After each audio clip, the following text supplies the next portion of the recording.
Shalom, berakar dalam firman hari yang ke-264. Kita akan membaca dari kitab Hosea pasal 4 sampai 6. Mari kita berdoa. Bapa di surga, kami bersyukur kepada Engkau buat tiap-tiap hari Tuhan memberikan kepada kami firman-Mu, dan kami berdoa biar Tuhan memberkati pembacaan pendengaran firman Tuhan kami pada saat ini di dalam nama Tuhan Yesus. Amin. Pasal 4. Dengarlah firman Tuhan, hai orang Israel, sebab Tuhan mempunyai perkara dengan penduduk negeri ini, sebab tidak ada kesetiaan dan tidak ada kasih dan tidak ada pengenalan akan Allah di negeri ini. Hanya mengutuk, berbohong, membunuh, mencuri, berzinah, melakukan kekerasan dan penumpahan darah, menyusul penumpahan darah. Sebab itu negeri ini akan berkabung dan seluruh penduduknya akan merana. Juga binatang-binatang di padang dan burung-burung di udara, bahkan ikan-ikan di laut akan mati lenyap. Hanya janganlah ada orang mengadu, dan janganlah ada orang menegur, sebab terhadap engkaulah pengaduanku itu, hai imam. Engkau akan tergelincir jatuh pada siang hari, juga nabi akan tergelincir jatuh bersama-sama engkau pada malam hari, dan aku akan membinasakan ibumu. Umatku binasa karena tidak mengenal Allah. Karena engkaulah yang menolak pengenalan itu, maka aku menolak engkau menjadi imamku. Dan karena engkau melupakan pengajaran Allahmu, maka aku juga akan melupakan anak-anakmu. Makin bertambah banyak mereka, makin berdosa mereka kepadaku. Kemuliaan mereka akan kutukar dengan kehinaan. Mereka mendapat rezeki dari dosa umatku dan mengharapkan umatku itu berbuat salah. Maka seperti nasib rakyat, demikianlah nasib imam. Aku akan menghukum dia karena tindakan-tindakannya, dan aku akan membalaskan perbuatan-perbuatannya kepadanya. Mereka akan makan tetapi tidak menjadi kenyang. Mereka akan bersundal tetapi tidak menjadi banyak. Sebab mereka telah meninggalkan Tuhan untuk berpegang kepada sundal. Anggur dan air anggur menghilangkan daya pikir. Umatku bertanya kepada pohonnya, dan tongkatnya akan memberitahu kepadanya. Sebab roh persinahan menyesatkan mereka, dan mereka bersinah meninggalkan Allah mereka.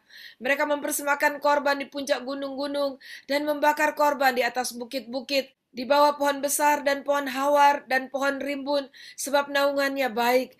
Itulah sebabnya anak-anakmu perempuan berzina dan menantu-menantumu perempuan bersundal. Aku tidak akan menghukum anak-anak perempuanmu sekalipun mereka berzina, atau menantu-menantumu perempuan sekalipun mereka bersundal. Sebab mereka sendiri mengasingkan diri bersama-sama dengan perempuan-perempuan sundal, dan mempersembahkan korban bersama-sama dengan sundal-sundal bakti, dan umat yang tidak berpengertian akan runtuh.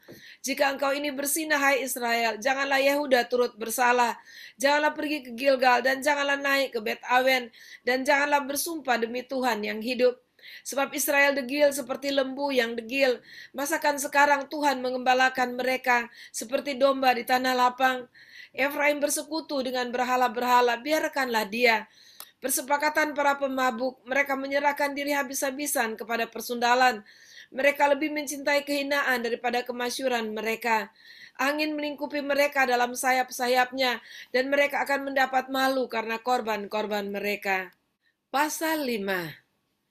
Dengarlah ini, hai para imam, perhatikanlah, hai kaum Israel, dan pasanglah telinga, hai keluarga raja.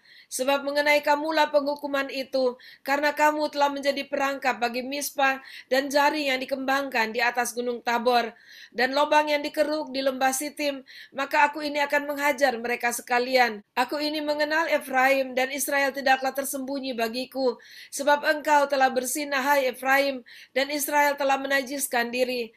Perbuatan-perbuatan mereka tidak mengizinkan mereka berbalik kepada Allah mereka, sebab roh persinahan ada di antara mereka, dan mereka tidak mengenal Tuhan. Kecongkakan Israel menjadi saksi terhadap dirinya sendiri. Efraim akan tergelincir jatuh oleh kesalahannya sendiri, dan bersama-sama mereka juga Yehuda. Dengan korban kambing domba dan lembu sapinya, mereka akan pergi untuk mencari Tuhan, tetapi tidak akan menjumpai Dia. Ia telah menarik diri dari mereka. Mereka telah berkhianat terhadap Tuhan, sebab mereka telah memperanakan anak-anak yang tidak sah. Sekarang pembinasa akan memakan habis mereka dan ladang mereka. Tiuplah sangkakala di Gibea dan Nafiri di Rama. Berteriaklah di Bet Awen, gemetarlah hai Benyamin. Efraim akan menjadi tandus pada hari penghukuman. Mengenai suku-suku Israel aku memberitahu apa yang pasti. Para pemuka Yehuda adalah seperti orang-orang yang menggeser batas. Ke atas mereka akan kucurahkan gemasku seperti air. Efraim tertindas, dirembukan oleh hukuman, sebab ia berkeras untuk berjalan mengikuti kesia-siaan. Sebab itu aku ini akan seperti mengengat bagi Efraim dan seperti belatung bagi kaum Yehuda. Ketika Efraim melihat penyakitnya dan Yehuda melihat bisulnya, maka pergilah Efraim ke Asyur dan mengutus orang kepada Raja Agung, tetapi ia pun tidak dapat menyembuhkan kamu dan tidak dapat melenyapkan bisul itu daripadamu. Sebab aku ini seperti singa bagi Efraim dan seperti singa muda bagi kaum Yehuda. Aku ini menerkam lalu pergi. Aku akan membawa lari dan tidak ada yang melepaskan. Aku akan pergi pulang ke tempatku sampai mereka mengaku bersalah dan mencari wajahku. Dalam kesesakannya mereka akan merindukan aku. Pasal 6. Mari kita akan berbalik kepada Tuhan, sebab Dialah yang telah menerkam dan yang akan menyembuhkan kita, yang telah memukul yang akan membalut kita. Ia akan menghidupkan kita sesudah 2 hari. Pada hari yang ketiga Ia akan membangkitkan kita, dan kita akan hidup di hadapannya. Marilah kita mengenal dan berusaha sungguh-sungguh mengenal Tuhan. Ia pasti muncul seperti fajar. Ia akan datang kepada kita seperti hujan pada akhir musim yang mengairi bumi. Apakah yang akan kulakukan kepadamu, hai Efraim? Apakah yang akan kulakukan kepadamu, hai Yehuda? Kasih setiamu seperti kabut pagi dan seperti embun yang hilang pagi-pagi benar. Sebab itu aku telah merembukan mereka dengan perantaraan nabi-nabi. Aku telah membunuh mereka dengan perkataan mulutku, dan hukumku keluar seperti terang. Sebab aku menyukai kasih setia dan bukan korban sembelihan, dan menyukai pengenalan akan Allah lebih daripada korban-korban bakaran.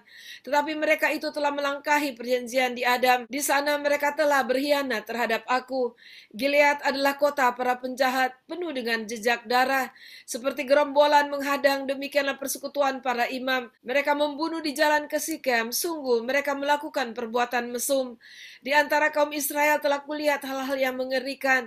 Di sana ada Efraim bersundal dan Israel telah menajiskan diri. Juga bagimu, hai Yehuda, telah ditentukan penuaian apabila aku memulihkan keadaan umatku. Demikianlah pembacaan perenungan firman kita pada saat ini.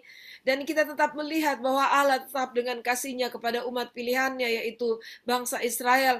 Pada saat mereka mau datang kepada Tuhan, bertobat dan berbalik dari segala yang jahat, Tuhan akan memulihkan mereka.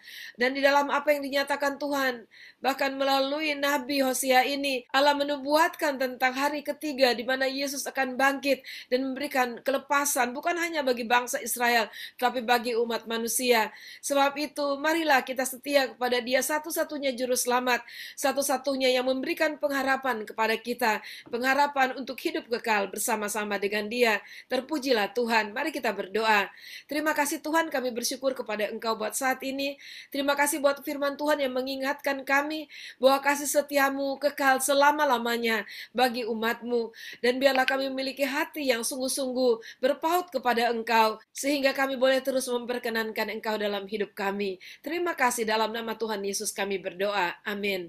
Puji Tuhan, sampai jumpa besok. Tuhan Yesus memberkati.